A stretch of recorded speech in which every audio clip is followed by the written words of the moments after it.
श्री स्वामी समर्थ महाराजांच्या समोर तुम्ही आम्ही बसलेलो आहे। आज त्यांच्या पुण्यतिथीच्या निमित्तानं त्यांचं स्मरण करण्यासाठी आपण या ठिकाणी एकत्र आलेलो आहे। खऱ्या अर्थानं पाहायला गेलं तर अनेक लोकांच्या मनामध्ये ते प्रश्न आहेत की श्री स्वामी समर्थ महाराजांच्या समोर बसल्यावरती आम्ही काय मागितलं पाहिजे। मी तर म्हणतो अण्णा, समर्थ महाराजांच्या समोर बसल्यावरती माणसानं स्वामींना खरंच काही मागितलंच नाही पाहिजे, कारण माझे स्वामी मागल ते कधीच देत नाहीत, पण लागल ते दिल्याशिवाय राहत नाही। हा सगळ्यात मोठा प्रश्न। स्वामी मागल ते तुम्हाला कधीच देणार नाही, पण स्वामी लागल ते दिल्याशिवाय राहणार नाही। स्वामी महाराजांच्या समोर बसल्यावरती काय मागावं, कसं मागावं, प्रपंचासाठी मागावं का परमार्थासाठी मागावं, हा सगळ्यात मोठा प्रश्न। मला एक जणांना प्रश्न विचारला, म्हणे महाराज, आपल्या जीवनामध्ये आपल्या जीवाच्या जीवनाची जर अपूर्णता नष्ट करायची असेल तर देव आपला का करावा, कशासाठी करावा। खऱ्या अर्थानं श्री स्वामी समर्थांसारखा एखादा मालक आपल्या जीवनात का असला पाहिजे, हा सगळ्यात मोठा प्रश्न आहे। ज्याप्रमाणे जंगलामध्ये चरत असणाऱ्या एखाद्या गायीला तहान लागावी, तहानेने व्याकुळ झालेली गायी इकडं तिकडं पाहते, तिला पाणीच कुठे भेटत नाही, पण तीच गायी एका तलाव पाहते आणि तलावाच्या समोर उभा राहते। त्या पाण्याच्या तलावात उतरणारी गायी त्या पाणी पिण्यासाठी आतमध्ये जाते आणि चिखलात रवून बसते। ती गायी असते, रवंत करते, गायीला कुठल्याच प्रकारचं टेन्शन नाही, आनंदात आहे, समाधानात आहे। चिखलामध्ये रवलेली गायी निवांत रवंत करते, पाणी पिण्याचं काम करते, आणि त्या जंगलामध्ये एका सिंहाला ताण लागते। तहानेने व्याकुळ झालेला सिंह इकडं तिकडं पाणी पाहतो, परंतु त्यालाही पाणी कुठं सापडत नाही। त्या सिंहाला सुद्धा तेच तलाव दिसतं की ज्या तलावामध्ये गायी रवलेली आहे। सिंह पळत पळत त्या तलावाच्या किनाऱ्यावरती जातो। आतमध्ये असणारी ती गायी सिंह पाहतो, सिंहाला आनंद होतो की आता पाण्याबरोबर खाण्याची सोय झाली, आणि सिंह त्या ठिकाणी त्या गायीच्या समोर उडी मारतो। 10 फुटाचं अंतर आहे, चिखलामध्ये रवलेली गायी आणि चिखलामध्ये रवलेला सिंह, अंतर 10 फुटाचं आहे, पण गायीला मात्र कुठल्याच प्रकारचा टेन्शन नाही। गायी निवांत रवंत करते, पाणी पिते, सिंह मात्र गायीवरती झडप मारायचं काम करत असतो। 5-10 मिनिटांनंतर अंतर थोडं कमी होतं आणि सिंह झडप मारता मारता त्या गायीला प्रश्न विचारतो, का ग गाई, तुला माझी भीती वाटत नाही? मी तर जंगलाचा राजा आहे।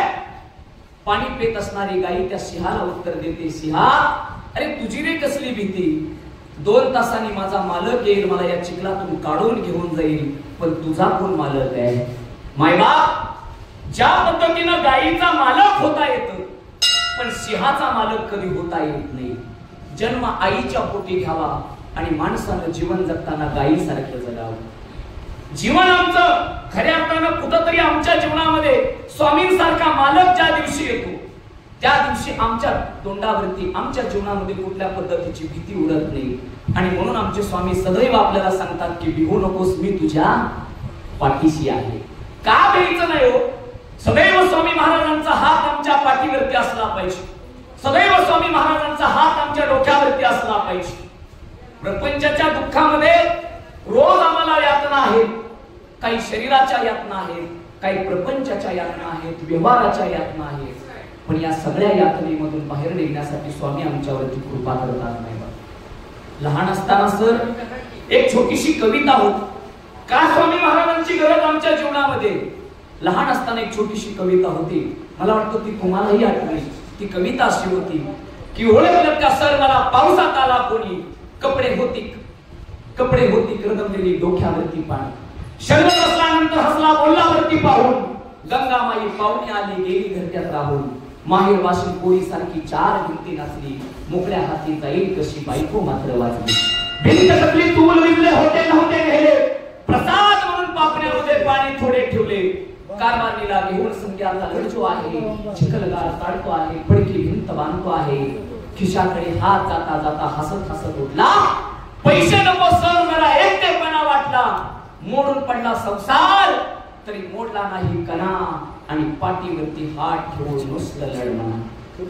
ती कविता आजही आठवते। प्रपंचाचं फार मोठं दुःख आहे, सगळं वाहून गेलेलं आहे, सगळं संपून गेलेलं आहे, पण तरी सुद्धा एखाद्या कवीचा विश्वास आपल्या गुरुवरती ठेवलाय. गुरुच्या चरणावरती नतमस्तक झालेला तो कवी गुरुला प्रश्न विचारतो, माझ्या जीवनामध्ये पूर आला दुःखाचा, सगळं वाहून गेलं, माझं काहीच राहिलं नाही, आता मात्र तुम्ही माझ्यावरती कृपा करा. गुरुच्या चरणावरती नतमस्तक झालेला तो शिष्य आहे आणि त्या शिष्याच्या पाठीवरती गुरु हात ठेवतात आणि गुरु एक सांगतात, जोपर्यंत माझा हात तुझ्या पाठीवरती आहे तोपर्यंत तुझ्या पाठीचा कणा ताट राहिल्याशिवाय राहणार नाही. मायबाप, जोपर्यंत स्वामी समर्थांचा हात आमच्या पाठीवरती आहे तोपर्यंत प्रपंचामध्ये कितीही मोठं दुःख आलं तर त्या दुःखाच्या सामोरे जाण्याची ताकद स्वामी महाराज आमच्या जीवनामध्ये आम्हाला देत असतात आणि म्हणून स्वामी महाराजांची गरज आमच्या जीवनामध्ये तेवढीच आहे. अहंकार काढला पाहिजे. ज्या पद्धतीनं सर आम्ही स्वामी महाराजांच्या मठात येतो, स्वामी महाराजांच्या दरबारात येतो, स्वामींच्या समोर बसतो, पण येताना आम्ही आमची चप्पल बाहेर काढून येतो. जशी चप्पल बाहेर काढतो तसा प्रपंचाचा अहंकार सुद्धा बाहेरच काढून स्वामींच्या मठात आलं पाहिजे. प्रपंचाचा अहंकार स्वामी काढून टाकतात. मायबाप, ज्याला ज्याला गर्व झाला, ज्याला मीपणा होतो, ज्याला गर्व होतो, सत्ता संपत्ती तारुण्याचा गर्व, तो सत्ता संपत्ती तारुण्याचा गर्व ज्याला ज्याला होतो तो गर्व निश्चित रूपानं खऱ्या अर्थानं काढून टाकण्याचं काम स्वामी महाराज करतात. मायबाप, मी तर अनेक ठिकाणी गेल्यावरती माझं एक वाक्य सांगतो, प्रपंचामध्ये 50 लाखाची माडी बांधणं माझ्या हातात आहे. अप्पा, 50 लाखाच्या माडीला कुठून वीट, कुठून वाळू, कुठला गवंडी, कसला इंजिनियर, सगळं माझ्या हातात आहे. पण 50 लाखाच्या माडीत किती दिवस राहायचं हे मात्र स्वामी महाराजांच्या हातात आहे. 10 एकराची बागायत जमीन कमावणं माझ्या हातात आहे. कुठल्या पद्धतीची लागण, कसला ऊस, कुठला कारखाना, सगळं आमच्या हातात आहे. पण त्या ऊसाचं बिल येईपर्यंत आम्ही राहतोय का नाही हे मात्र स्वामी महाराजांच्या हातात आहे. 50 लाखाची गाडी घेणं आमच्या हातात, पण त्या गाडीची स्टीअरिंग आमच्याच हातात किती दिवस ठेवायची हे मात्र स्वामींच्या हातात. पण आम्हाला त्या गोष्टीचा गर्व आहे. मायबाप, सत्तेचा गर्व आहे, संपत्तीचा गर्व आहे, असे अनेक गर्व स्वामी महाराजांच्या कृपेने निघून गेले. मायबाप, आजही तुम्ही वाचता वाचता स्वामींचं चरित्र वाचलं असेल, अनेक लोकांना गर्व झाले त्या गोष्टीची. विष्णू बाबा ब्रह्मचारी नावाचा एक सत्पुरुष होता. विष्णू बाबा ब्रह्मचारी, गर्व झाला होता विद्येचा, गर्व झाला होता वेद पठण होतं त्याचं, पण त्याला मात्र गर्व होता स्वतःच्या ज्ञानाचा. आणि एक दिवशी माझे स्वामी महाराज वटवृक्षाच्या खाली, त्या वृक्षाच्या खाली बसले असताना अक्कलकोट मध्ये काही भक्तजन स्वामी महाराजांच्या समोर होते. मायबाप सेवक होते, स्वामींची आरती चालू होती आणि त्या विष्णू बाबांची पालखी समोरून निघाली. सेवक विष्णू बाबांना घेऊन बसलेले आहेत. पालखीमध्ये बसलेले विष्णू बाबा ब्रह्मचारी, वेद पठण, वेदाचार्य, आणि त्यांनी स्वामी महाराजांना पाहिलं. स्वामी समर्थांच्या समोर असणारे अनेक सेवक विष्णू बाबांनी पाहिले. अंतःकरणामध्ये मत्सर तयार झाला, अहंकार तयार झाला. अरे माझ्यासारखा एवढा वेद पठण करणारा माणूस, ब्रह्मचारी माणूस, पण लोक माझ्याकडे यायला तयार नाही, पण त्या स्वामींकडे जायला तयार आहेत लोक. मनामध्ये मत्सर तयार झाला, अहंकार निर्माण झाला, क्षणविकार निर्माण झाले आणि त्या काळचे मालोजी राजे भोसलेंकडे तक्रार केली विष्णू बाबांनी. कुणाची? स्वामी महाराजांची.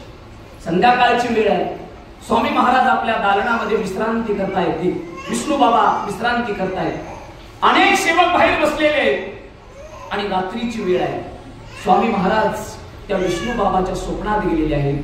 अनेक विंचवांनी डसावं, अनेक विंचवांनी त्या ठिकाणी नांगी मारावी एवढा त्रास विष्णू बाबांना होतोय. का तर एखाद्या संतांची निंदा आमच्या मुखातून ज्या दिवशी होते ना मायबाप, त्या दिवशी भगवंत आम्हाला कुठं ना कुठं तरी शासन करतोय का. विष्णू बाबांना ते डंक मारतात विंचू. अनेक सेवक पळत आले विष्णू बाबाची हाय काय करून, पण विंचू मात्र दिसायला तयार नाही. पण विष्णू बाबांना ते विंचू त्या ठिकाणी दिसतात. सकाळ झाली, सगळं आवरलं विष्णू बाबांनी आणि स्वामी महाराजांकडे तो भेटण्यासाठी विष्णू बाबा गेले. वटवृक्षाखाली बसलेले स्वामी बाबा पाहिले, महाराज पाहिले, समोर बसलेले सेवक पाहिले, पण विष्णू बाबाच्या अंतःकरणातला मत्सर अजून गेला नव्हता, अहंकार गेला नव्हता. आणि स्वामींना पाहिल्यावरती मायबाप विष्णू बाबा स्वामींना सांगू लागले, स्वामी तुम्ही स्वतःला परब्रह्म समजता, तुम्ही स्वतःला योगी समजता, तुम्ही स्वतःला तत्वज्ञानी समजता. जर तुम्ही तत्वज्ञानी समजता तर ब्रह्म आणि माया याच्यामधलं अंतर आम्हाला तुम्ही सांगावं. स्वामी महाराजांनी विष्णू बाबाकडे पाहिलं, स्मित हास्य केलं, दुसरं काहीच बोलले नाही, नुसते हसत होते. विष्णू बाबाला राग येत होता. माझ्यासारखा सतपुरुष, माझ्यासारखा योगी आज स्वामींकडे आलेला आहे, प्रश्न विचारतोय, पण त्याचं उत्तर स्वामींकडे नाही. ते विष्णू बाबा लोकांना सांगायचे, बाबा हो, तुम्ही ज्यांच्या नादी लागलाय, जे स्वतःला योगी म्हणतात, जो स्वतःला सतपुरुष म्हणतात, त्यांना ब्रह्म आणि माया सांगता येत नाही. आणि तेवढ्यात स्वामी महाराजांना विष्णू बाबाला सांगितलं, रात्री तुझ्या स्वप्नामध्ये विंचवाने डंक केला, पण तरी सुद्धा तुला अजून अक्कल आलेली नाही. शब्द ऐकला आणि विष्णू बाबाच्या डोळ्यातनं पाणी वाहू लागलं. ज्या स्वामींच्या कृपेनं मायबाप आज अनेक लोकांना त्या ठिकाणी प्राप्ती होते, सुखाची, आनंदाची. अनेक लोकांच्या जीवनातलं भय निघून जातं. तो विष्णू बाबा स्वामींच्या चरणावरती नतमस्तक झाला, डोळ्यातनं पाणी वाहतो विष्णू बाबांच्या. अरे अक्कलकोट स्वामी समर्थ, की ज्यांची कृपा माझ्यावरती सुद्धा झाली पाहिजे. आणि तेव्हापासून वेदाचारी असणारे ब्रह्मचारी विष्णू बाबा स्वामी महाराजांची सेवा करू लागले आणि स्वामींना स्वतःचे गुरु मानू लागले. मायबाप, कुठंतरी अहंकार माणसाचा गेला पाहिजे. आम्हाला ज्ञानाचा अहंकार असतो, आम्हाला पैशाचा अहंकार असतो, आम्हाला सत्तेचा अहंकार असतो. मला वाटतं स्वामी महाराजांच्या दरबारात असे अनेक अहंकार कुठेतरी गळून पडले. मायबाप, असे अनेक मोठे चरित्र स्वामी महाराजांचं आहे. तुम्ही पहा, बडोद्याचे राजे मल्हारराव स्वतःचा सेनापती लावला अक्कलकोट मध्ये. ज्याप्रमाणे अक्कलकोटामध्ये स्वामींची कीर्ती वाढते, ज्याप्रमाणे अक्कलकोटामध्ये सगळ्यांवरती स्वामी कृपा करतात, तीच कृपा आपल्या बडोद्यामध्ये झाली पाहिजे. तो सेनापती त्या ठिकाणी आलेला आहे, स्वामींना लिहिला. पैशाची थैली हातात आहे, सुवर्ण मुद्रा हातात आहे, आणि स्वामी महाराजांच्या समोर सुवर्ण मुद्रा टाकल्या. पण मायबाप, जो युगपुरुष असतो, सतपुरुष असतो, जो अवतार असतो, तो देवाचा अवतार कशासाठी असतो तो आम्हाला कळायला पाहिजे. धर्मरक्षा वया अवतार घेसी, आपुल्या पालिशी भक्त जना, अंब ऋषीसाठी कष्ट सोशिले, दृष्ट निर्धारिले किती एक, धन्य तुझं कृपा सिंधू म्हणतील, आपला तो बोल साच करी. तुकोबाराया सांगतात, ज्या ज्या दिवशी या धर्माला ग्लानी येते, कुठंतरी मायबाप आज्ञान वाढू लागतं आणि ज्ञान लोकलं जातं. कुठंतरी समाधानाच्या गोष्टी संपत जातात, असमाधान कुठंतरी पेरलं जातं, आणि त्या दिवशी मायबाप भगवंताला अवतार घ्यावा लागतो. मग असे असंख्य अवतार देवाने घ्यावे. भगवान दत्तात्रेयाचा तिसरा अवतार म्हणजे आमचे स्वामी महाराज आहेत. मायबाप, दत्तात्रेयाची कृपा तुम्हाला माहित आहे. भगवान दत्तात्रेय कृपा करतात. मला वाटतं प्रत्येक अवतारामध्ये देवाने राक्षस संपवला. प्रत्येक अवतारामध्ये त्रेतायुगामध्ये भगवान प्रभू रामचंद्र आले, रावणाचा वध झाला. पण रावण शरीरानं मेला का वृत्तीनं मेला? हो सर बोला. रावण शरीरानं मेला, रावण वृत्तीनं अजून तसाच झालाय. द्वापारयुगामध्ये भगवान कृष्णांचा अवतार व्हावा आणि कृष्णांचा अवतार होऊन कंस मरावा. पण कंस शरीरानं मरावा का वृत्तीनं मरावा?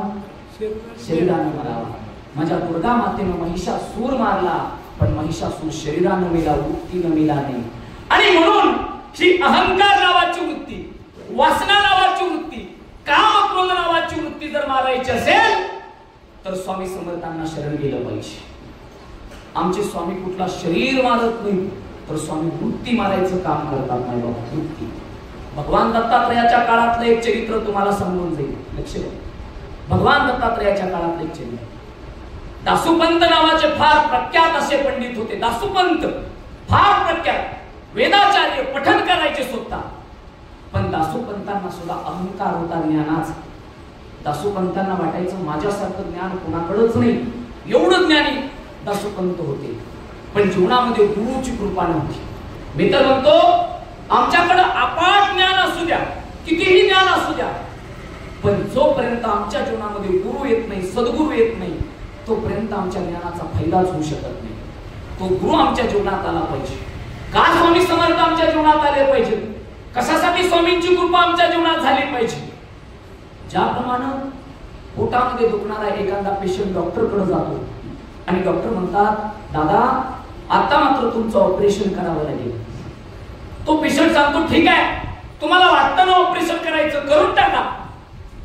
डॉक्टर पेशंटला ऑपरेशन थिएटर मध्ये घेतात आणि ऑपरेशन थिएटर मध्ये घेतल्यावरती त्याच पेशंटला भूल येण्याचं इंजेक्शन न देता त्याचं ऑपरेशन डॉक्टर करतात. आता द्या प्रश्नाचं उत्तर.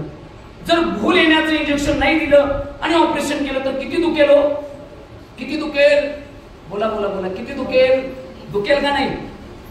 भूल यायचं इंजेक्शन जर नाही दिलं आणि ऑपरेशन केलं डॉक्टरने, मरेल ना तो पेशंट. पण ज्या दिवशी भूल येण्याचं इंजेक्शन दिल्यावरती तो पेशंट कितीही मोठ्या ऑपरेशनाला सामोरे जाऊ शकतो. ऐका, ज्याच्या ज्याच्या जीवनामध्ये स्वामी नावाची भूल आली त्याच्या जीवनामध्ये कितीही मोठं संकट येऊ द्या, त्या संकटाची जाणीव त्याला होत नाही. का? तर स्वामी नावाची भूल त्याला मिळालेली असते. आमचे स्वामी भूल येण्याचं काम, भूलीचं इंजेक्शन जसं असतं त्या पद्धतीचं स्वामी काम करतात. दासोपंतांना अहंकार आणि त्याच काळामध्ये नाद बाबा सुद्धा होते. मायबाप नाद बाबा, एकनाथ महाराज नाद बाबांच्या घरी प्रत्येक गोकुळ अष्टमीला सप्ताह असायचा, कीर्तनाचा भजनाचा काम कार्यक्रम असायचे. आणि नाद बाबांच्या कानावरती गेलं की दासोपंत एक प्रख्यात आहे, भगवान दत्तात्रेयाची कथा अतिशय सुंदर सांगतात, त्यांचं चरित्र अतिशय सुंदर सांगतात. आणि मग एक दिवशी नाद बाबा दासोपंतांच्या घरी आले. त्या दिवशी दासोपंताचा अधिकार एवढा मोठा होत असत की दासोपंत भगवान दत्तात्रयाबरोबर सोंगट्या खेळायचे, देवाबरोबर सोंगट्या खेळायचे, दत्तात्रयाबरोबर सोंगट्या खेळायचे.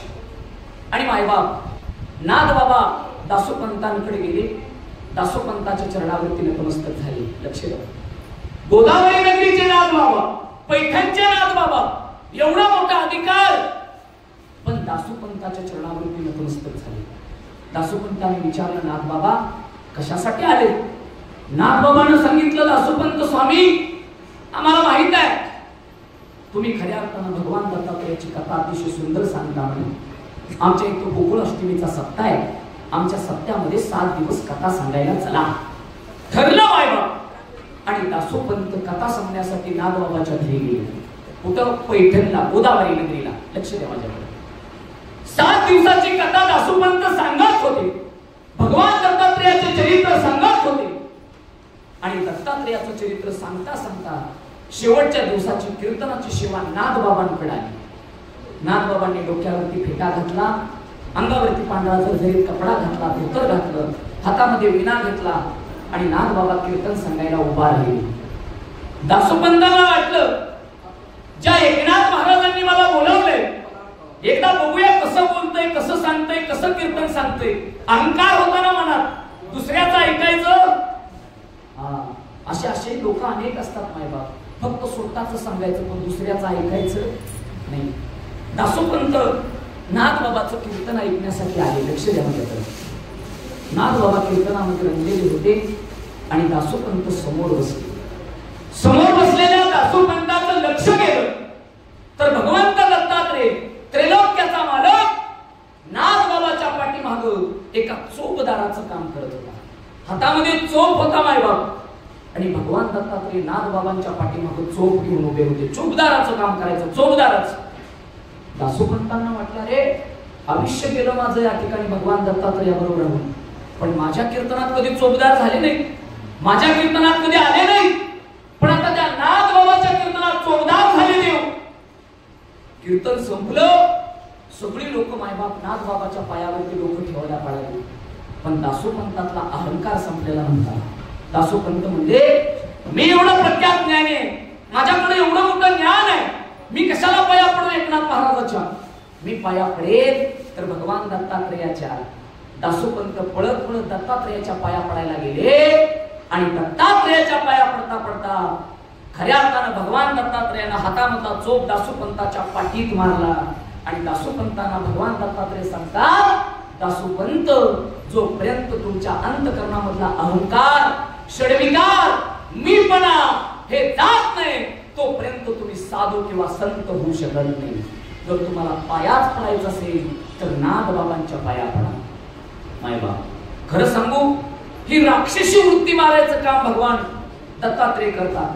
ही राक्षसी वृत्ती मारायचं काम श्री स्वामी समर्थ महाराज करतात. मायबाप कुठंतरी राक्षसी वृत्ती मेली पाहिजे, संपली पाहिजे मायबाप. आणि म्हणून संत सांगतात, जोपर्यंत 3 प्रचिती आमच्या जीवनात येत नाही, पहिली प्रचिती गुरु प्रचिती, दुसरी प्रचिती आत्मप्रचिती आणि तिसरी प्रचिती म्हणजे शास्त्र प्रचिती. ही भक्तीच त्या पद्धतीची आहे. आमच्या जीवनामध्ये गुरुची कृपा होणं फार गरजेचं आहे. आमच्या जीवनामध्ये शास्त्राची कृपा होणं फार गरजेचं आहे. आणि आमच्या जीवनामध्ये आत्मप्रचिती होणं तेवढंच गरजेचं नाही. पण ती प्रचिती आम्हाला कळत नाही. स्वामी महाराजांची कृपा आम्हाला कळत नाही. मी सांगून जातो ऐका, स्वामी समर्थांची सत्ता फक्त तुमच्या आमच्यावरच नाही, तर आमच्या स्वामी महाराजांची सत्ता पंचमहाभूतावरती होती. कशावरती? पंचमहाभूतावरती. स्वामी समर्थांची सत्ता पंचमहाभूतावरती. जे जे डोळ्यानं आपल्याला दिसतंय त्या प्रत्येक गोष्टीवरती माझ्या स्वामींची सत्ता आहे मायबा. प्रत्येक गोष्टीवरती सत्ता आहे. ती सत्ता आम्हाला कळाली पाहिजे मायबा. सत्ता का कळत नाही? एक दिवशी स्वामी महाराज बसले होते आणि बसल्यावरती एक दाम्पत्य रडत रडत स्वामी महाराजांच्या जवळ आले. आईच्या डोळ्यातनं पाणी व्हायचं, वडिलाच्या डोळ्यातनं पाणी व्हायचं. स्वामी समर्थांनी त्यांच्याकडे पाहिलं. कशासाठी आला? रडता रडता स्वामी महाराजांच्या चरणावरती नतमस्तक झाले. स्वामी महाराज, एकुलता एक मुलगा आमचा आत्ताच दगावला, कृपा करा आमच्यावरती. तुम्ही ब्रह्मांडाचे नायक आहात. सगळी सत्ता तुमच्या हातात आहे. नव्हे नव्हे तर तुम्ही अखिल कोटी ब्रह्मांड नायक आहे. आज खऱ्या अर्थानं परमात्म्याचा अवतार म्हणजे तुम्ही आहात. कृपा करा आमच्यावरती. स्वामी महाराजांनी पाहिलं मायबाप, डोक्यावरती हात ठेवला आणि स्वामी महाराज सांगतात, बाबा हो, तुमच्या मुलाला जिवंत करायला माझ्यापाशी काय आहे? परंतु त्या आईनं, आई होती माईबाप ती, त्या आईनं स्वामी महाराजांचे चरण पकडले. स्वामी महाराज, जोपर्यंत तुम्ही माझ्या लेकराला बरं करत नाही, माझ्या लेकराला जोपर्यंत जीवदान तुम्ही देत नाही, तोपर्यंत मी तुमचं चरण सोडणार नाही. स्वामी महाराजांना सांगितलं, बाबा हो, खरंच तुमच्या मुलाला जर जिवंत करायचं असेल तर तुमच्या मुलाला त्या घोड्यावरती बसवून माझ्याकडे पाठवा. अरे म्हणे, मेलेला पोरगा आहे, घोड्यावरती बसेल कसा? स्वामी सांगतात, मी सांगेल तेवढंच करा. विश्वास पाहिजे महाराज. विश्वास जो करे स्वामीवरी सत्ता. ज्याचा विश्वास स्वामी महाराजांवरती आहे तो सत्ता गाजवल्याशिवाय राहत नाही. आई बाप निघून गेले मायबाप आणि घोड्यावरती त्या मृत झालेल्या मुलाचा तो देह त्या घोड्यावरती टाकला. तो घोडा निघाला स्वामी महाराजांकडे. जाता जाता लोक म्हणायचे, अरे काय वेळी झाली माणसं, स्वामींच्या नादी लागले. मेलेली माणसं कुठे जिवंत होतात का? पण ऐका, जो साधू असतो, साधू सतपुरुष असतो, ज्याच्याकडे भगवंताची शक्ती असते, भगवंताची कृपा ज्याच्यावरती असते मायबाप, ती कृपा त्याच्यावरती होत असते. मृत झालेला पोरगा घोड्यावरती बसवला आणि स्वामी महाराजांच्या समोर तो घोडा उभा केला. खाली बसा तुम्ही, खाली बसा. स्वामी महाराजांनी पाहिलं मायबाप, अहो नुसतं वर बसून ऐकायचं. खाली बसा. या समोर या, या पुढे, या पुढे. अधिष्ठान त्यांच्यापेक्षा वर नसतं. खाली पुढे नाही जागा आता सरा पुढे ताई, सरा पुढे तुम्ही, सरा उठून बोलला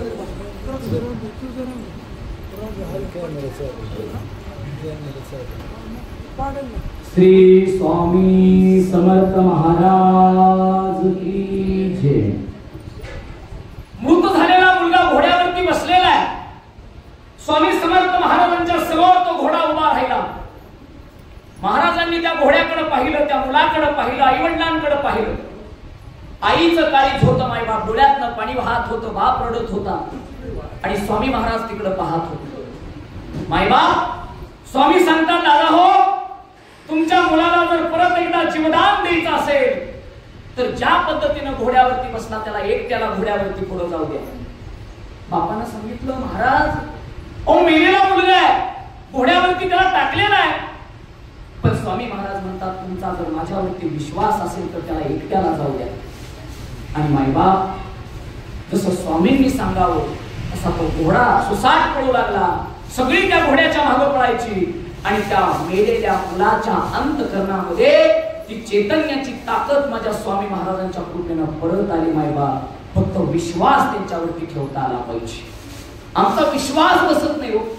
आम्ही परमार्थावरती विश्वास कधीच ठेवत नाही, पण आमचा विश्वास प्रपंचावरती तेवढाच असतो. महाराज स्वामी महाराजांच्या या प्रणांगणामध्ये एक वाक्य तुम्हाला सांगून जाईल, लिहून घ्या माझं वाक्य, लक्ष द्या. खऱ्या अर्थानं काही गोष्टी आम्हाला प्रारब्धानं मिळतात तर काही गोष्टी आम्हाला प्रयत्नानं मिळतात. प्रपंच आम्हाला प्रारब्ध देतं, पण परमार्थ मात्र सर आम्हाला प्रयत्नानं मिळतो, एवढं लक्षात ठेवा. प्रपंचामध्ये कितीही दुःख झालं तर प्रपंच सोडताच येत नाही. का? तर प्रारब्धानं दिलेली गोष्ट सोडता येत नाही. मायबाप, कुठलीही गोष्ट असू द्या, प्रारब्धानं दिलेली गोष्ट सोडता येत नाही. लक्ष द्या माझ्याकडे. सुख, समाधान आणि आनंद या तीन गोष्टी प्रपंचाला कधीही शोभत नाही. त्या शोभतील तर परमार्थाला. जिथं सुख आहे तिथं प्रपंच असू शकत नाही, जिथं समाधान आहे तिथं प्रपंच असू शकत नाही, आणि जिथं आनंद आहे तिथं प्रपंच कधीच असू शकत नाही. थोडं सोपं करून सांगतो. 1 कोटी रुपयाचा हिरा आहे. किती कोटीचा? किती कोटीचा मावशी? 1 कोटीचा. 1 कोटीचा हिरा जर बोटात घालायचा असेल तर त्याला अंगठी लोखंडाची शोभेल? शोभेल का? त्याला सोन्याची अंगठी करावी लागेल. तसं सुख नावाचा हिरा प्रपंचाला कधी शोभत नाही. तो शोभेल तो परमार्थाला शोभेल. ऐका, वाघिणीचं दूध काढायला कशाचं पात्र पाहिजे? सोन्याचं का लोखंडाचं? सोन्याचं. आणि लोखंडाच्यात काढलं तर ते छेदतं. मायबाप, नसल विश्वास तर काढून बघा. खरं का खोटं?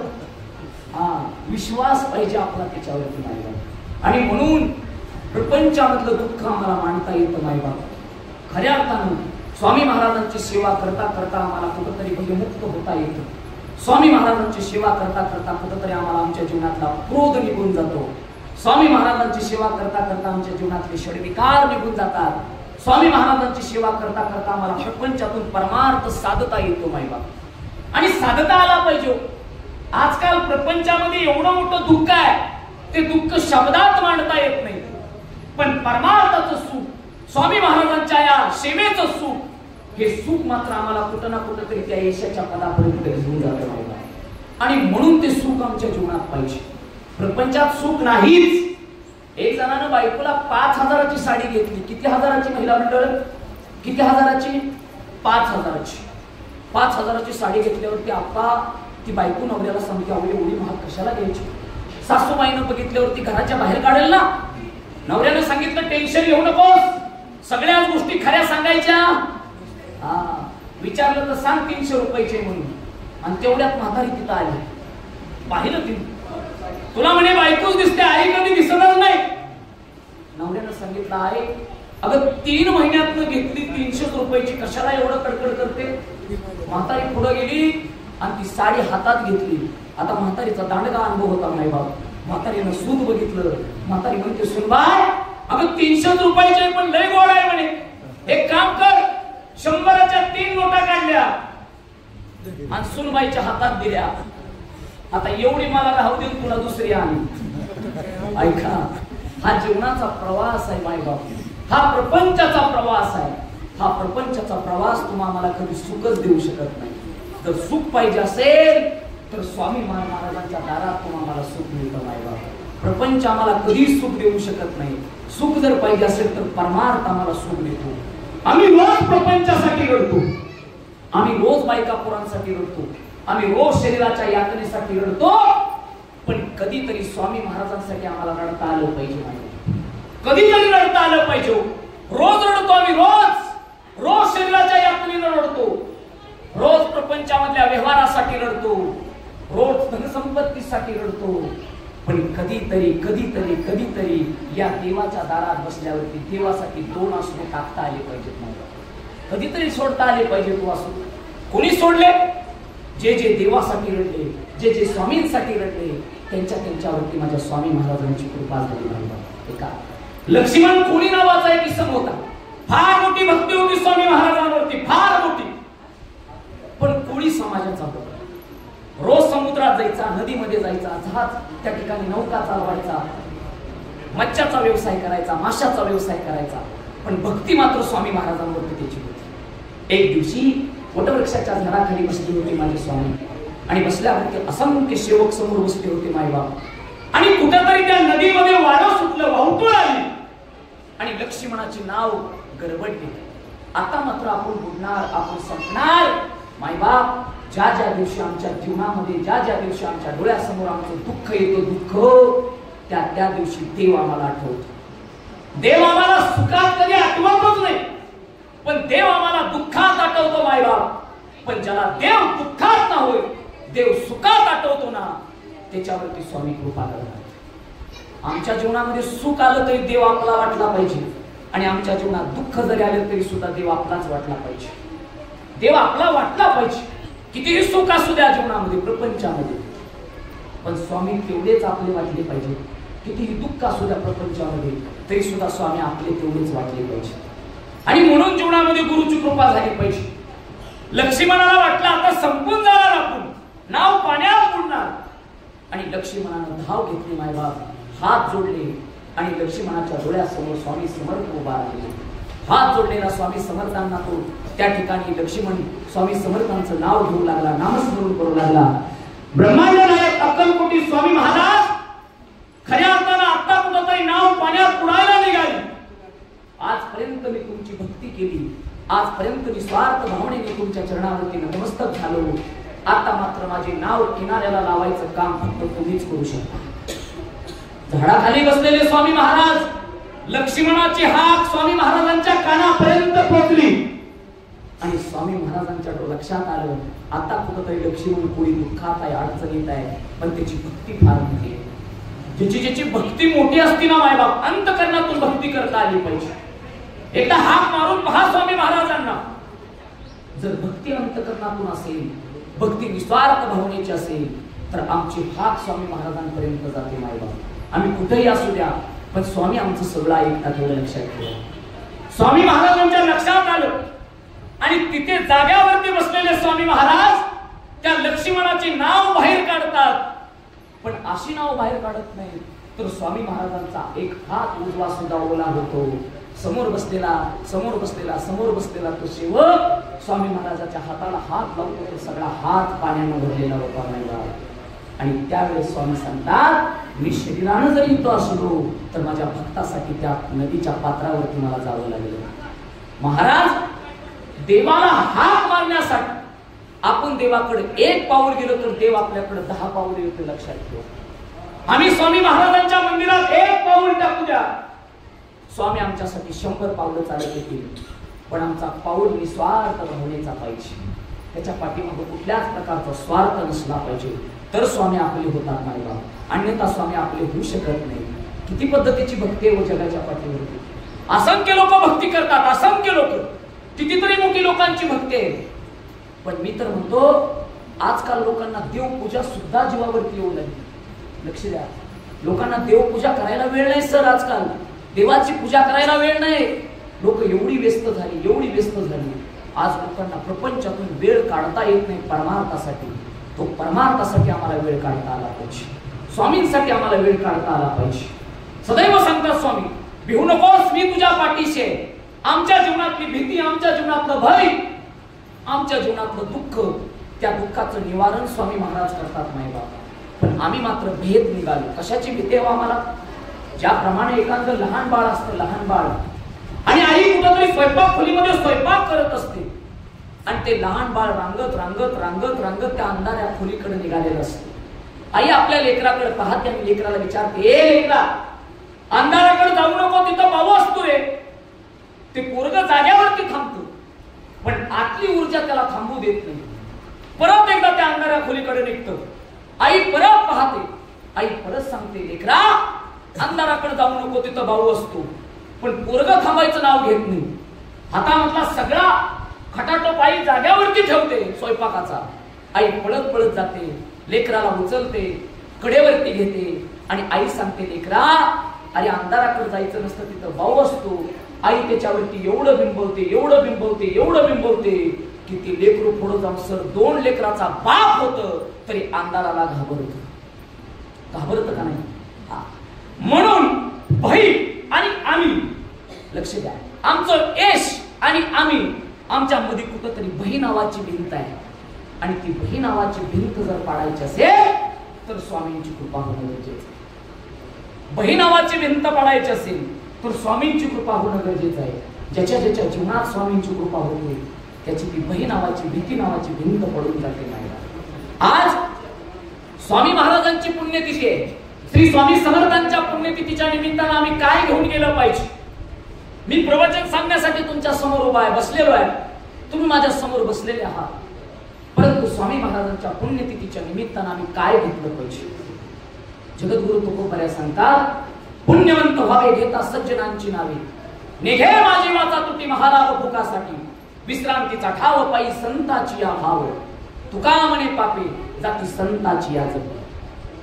तुकोबऱ्या सांगतात, माणसानं पुण्यवान न होता माणसानं पुण्यवंत झालेलं बरं. वान आणि वंत दोन प्रत्यय आहेत मायबाप. वान म्हणजे मर्यादा आहे आणि वंत म्हणजे अमर्यादित आहे. घराच्या समोर एखादा पाण्याचा रांजण आहे, त्याला आम्ही जलवंत म्हणतो. का? तर त्याला मर्यादा आहे. जलवान आहे, तो मर्यादित आहे. पण एखाद्या समुद्राला आम्ही जलवंत म्हणतो. का? तर तो अमर्यादित आहे. तुकोबऱ्या सांगतात, पुण्यच कमवायचं असेल तर माणसानं अमर्यादित पुण्य कमवलं पाहिजे. मग पुण्य कसं कमवता येतं? पुण्यवंत व्हावे घेता कुणाची नावं? बोला बोला, कुणाची? सज्जनांची नावं, संतांची नावं, स्वामींचं नाव घेता घेता पुण्य कमवता येतं. बाबा असं कसं येत नाही? बरं द्या प्रश्नाचं उत्तर. काय उपयोग आहे पुण्याचा तुमच्या आमच्या जीवनामध्ये? आजकाल लोकांना सर पुण्यवंत व्हायचं पडलं नाही. ज्याला त्याला सत्तावंत व्हायचं पडलंय, ज्याला त्याला धनवंत व्हायचं पडलंय, ज्याला त्याला खुर्चीवंत व्हायचं पडलंय. पुण्यवंत व्हायचं पडलंयच कुणाला? मोजकी लोक आहेत, मोजकी, की ज्यांना वाटतं की पुण्यवंत झालं पाहिजे. पण पुण्याचा उपयोग तरी काय हो? हाय का पुण्याचा उपयोग? हाय का? काय टेन्शन आहे का तुम्हाला? हा, टेन्शन आहे का? आपण स्वामी महाराजांच्या दरबारात बसलोय. माझ्या महाराजांच्या दरबारात बसल्यावरती स्मित हास्य पाहिजे तोंडावरती. हा, कारण माझ्या स्वामी महाराजांचं ब्रीद वाक्य आहे, भिवू नकोस, मी तुझ्या पाठीशी आहे. जर एवढा मोठा ब्रह्मांड नाही पाठीशी असेल तर प्रपंचाचं एवढंसं छोटंसं दुःख कोणाला सांगता? लक्ष द्या. पुण्यवंत, पुण्य कमवता आलं पाहिजे. पुण्याचा उपयोग कुठं होतो मायबाप? स्वामी समर्थांचं नाव घेतल्यावरती पुण्यवंत होता येतं. स्वामींचं नाव घेतल्यावरती कुठंतरी सुख जीवनात येतं. स्वामींचं नाव घेतल्यावरती जीवनामध्ये समाधान येतं, आनंद येतो. मग ते पुण्य जीवनामध्ये कुठं कामाला येतो? लक्ष द्या. आज या स्वामी महाराजांच्या मठामध्ये, या मंदिरामध्ये माझं प्रवचन आहे. मी बावड्यात आलो, अंगावरती कपडा घातलेला आहे, कीर्तनाची कपडे आहेत माझ्या अंगावरती. एका एसटीत बसलो सर. एसटी वाला तो कंडक्टर माझ्या जवळ आला. तिकीट महाराज, तिकीट काढा. मी म्हटलं कंडक्टर साहेब, इंदापूरमध्ये फार मोठा स्वामींचा दरबार आहे, फार मोठं स्वामींचं मंदिर आहे, प्रख्यात आहे, आणि त्या स्वामी मंदिराच्या दरबारामध्ये आज माझं प्रवचन आहे. तुम्ही जर मला त्या मंदिराच्या समोर सोडलं तर तुम्हाला अनंत जन्माचं पुण्य लागेल. ते म्हणते बुवा पुण्याचं परत बघू, आधी तिकीट काढा. जे पुण्य एसटीत चाललं नाही त्याचा उपयोग काय? लक्ष द्या. जे पुण्य एसटीत चाललं नाही त्याचा उपयोग तरी काय? लक्ष द्या. ज्या पद्धतीनं स्वामी महाराजांच्या या मंदिरामध्ये पंगत आहे आणि काही आयोजक लोक पंक्तीसाठी कुणाकडे तरी वर्गणीला गेले. म्हणे दादा एक काम करा, तुमच्या घरी किराणा मालाचं एवढं मोठं दुकान आहे, तुम्ही 500-1000 देण्यापेक्षा एक पंगतच घाला ना. तो म्हणतो दादा असं करा. नाही पंगत घाला तुम्ही, तुम्हाला अनंत जन्माचं पुण्य लाभेल. तो म्हणतो 1000 जास्त वाढवा पण पुण्य तुमच्याकडे राहू द्या. ऐका, जे पुण्य एसटीत चालत नाही, जे पुण्य दुकानात चालत नाही, त्या पुण्याचा उपयोग तरी काय? सांगून जातो. लक्ष द्या माझ्याकडे. ऐका, जिथं आमचं धन चालायचं बंद होतं तिथं आमचं पुण्य चालू होतं. आमचा पेशंट जर आयसीयू मध्ये असेल, असंख्य आमचे नातेवाईक बाहेर बसलेले असतात, डॉक्टर ऑपरेशन करून बाहेर येतात आणि रडणारे नातेवाईक डॉक्टरच्या चरणावरती नतमस्तक होतात. डॉक्टर साहेब 1 लाख काय 10 लाख घ्या, पण आमचा पेशंट वाचला पाहिजे. डॉक्टर सांगतात माझे सगळे प्रयत्न करून झालेले आहेत, आता सगळं असेल तर त्याच्या पुण्यावरती आहे. जिथं धन चालायचं बंद होतं तिथून पुण्य चालू होतं, एवढं लक्षात घ्या. आणि म्हणून ते पुण्य कमवायचं असेल तर स्वामी महाराजांच्या चरणावरती नतमस्तक व्हा. कारण तुकोबा सांगतात की पुण्यवंत व्हावे घेता सज्जनाची नावे. कारण पुण्यामध्ये आणि धनामध्ये 3 गोष्टीचा फरक आहे. धनाला मर्यादा आहे, पुण्याला मर्यादाच नाही. धनाला 3 गोष्टीची मर्यादा आहे. ह्या जन्मात कमवलेलं धन ह्या जन्मात वापरता येतं, दुसऱ्या जन्मात, बोला दुसऱ्या जन्मात. आणि तसं असतं तर आमच्या पंजोबानं काहीच ठेवलं नसतं. लक्ष द्या. ह्या जन्मात कमवलेलं धन ह्याच जन्मात वापरता येतं. ह्या काळात कमवलेलं धन ह्याच काळात वापरता येतं, दुसऱ्या नाही. म्हणजे धनाला मर्यादा आहे 3 गोष्टीची. कशाची? जन्माची, काळाची आणि सीमेची. ह्या जन्मातलं धन ह्याच जन्मात, दुसऱ्या नाही. काही वर्षापूर्वी एक बातमी ऐकली. आजपासून 500 आणि 1000च्या नोटा चलनातून बाद. लोकांची डुक्की बाद खाली झाली. अधिष्ठान त्यांचं खाली ना, तो आपलं वर असू दे. म्हाताऱ्या माणसाला बसू दे, तुम्ही बसा.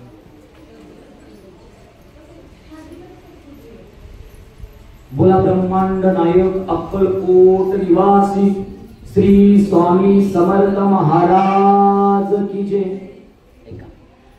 धनाला 3 गोष्टीची मर्यादा आहे, पण पुण्याला मर्यादाच नाही. स्वामींच्या कृपेनं कमवलेलं पुण्य जीवनामध्ये उपयोगी येतं मायबाप. धनाला मर्यादा आहे. धनाला जन्माची, धनाला काळाची आणि धनाला सीमेची मर्यादा. काही वर्षापूर्वी एक वाक्य ऐकलं. आजपासून 500 आणि 1000च्या नोटा चलनातून. म्हणजे धनाला कशाची मर्यादा?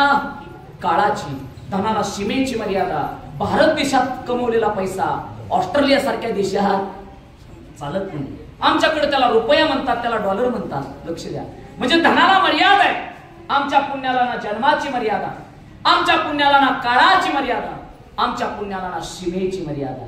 भारत देशामध्ये कमवलेलं पुण्य ऑस्ट्रेलिया देशात चालतं. भारत देशात काढलेलं नाव माझ्या स्वामी समर्थांचं तिकडेही चालतं. ह्या काळात कमवलेलं पुण्य स्वामी समर्थांच्या कृपेनं दुसऱ्याही काळात चालतं. ह्या जन्मात कमवलेलं पुण्य स्वामींच्या कृपेनं दुसऱ्याही जन्मात चालतं. मायबाप कसं चालतं सांगू एकदा. आम्ही रस्त्यानं चाललेलो असतो, अंगावरती पांढरे कपडे असतात, गळ्यामध्ये 4-5 तोळ्याचं लॉकेट असतं, हातामध्ये अंगठे असतात.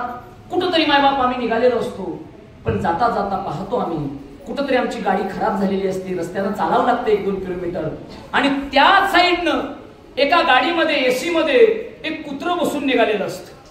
आता आम्ही चालवतोय पण कुत्र कशात आहे? एसीत. त्याचा अर्थ असा आहे की त्याचं मागच्या जन्मीचं काहीतरी पुण्य असावं. लक्ष द्या माझ्या, असावं पुण्य त्याच्या मागच्या जन्मी. आणि म्हणून स्वामी महाराजांच्या कृपेनं आम्हाला पुण्य कमवता येतं मायबाप. मी तर म्हणतो कधी कधी धनवंत होण्यापेक्षा एकदा पुण्यवंत होऊन पहा एकदा पुण्यवंत होऊन मायबाप. कोणीतरी उठावून सांगावं 45 लाखाचा बंगला माझा आहे. त्या दिवशी तो बंगला सुद्धा हसतो सर. बंगला म्हणतो वेड्या, 20 वर्षापूर्वी असंच म्हणायचो कोणीतरी बंगला माझा, बंगला माझा, बंगला माझा.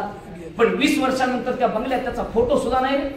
अरे फोटोचं जाऊ दे म्हणे, ज्याला अडकवला तो खिळा ठेवला नाही. खिळ्याचं जाऊ दे, जिथं खुपसला ते छिद्र ठेवलं नाही एकानं. ज्या 45 लाखाच्या बंगल्यामध्ये माझा फोटो नाही, माझ्या नावचा खिळा नाही, माझ्या नावचं छिद्र नाही, तो बंगला कोणाचा?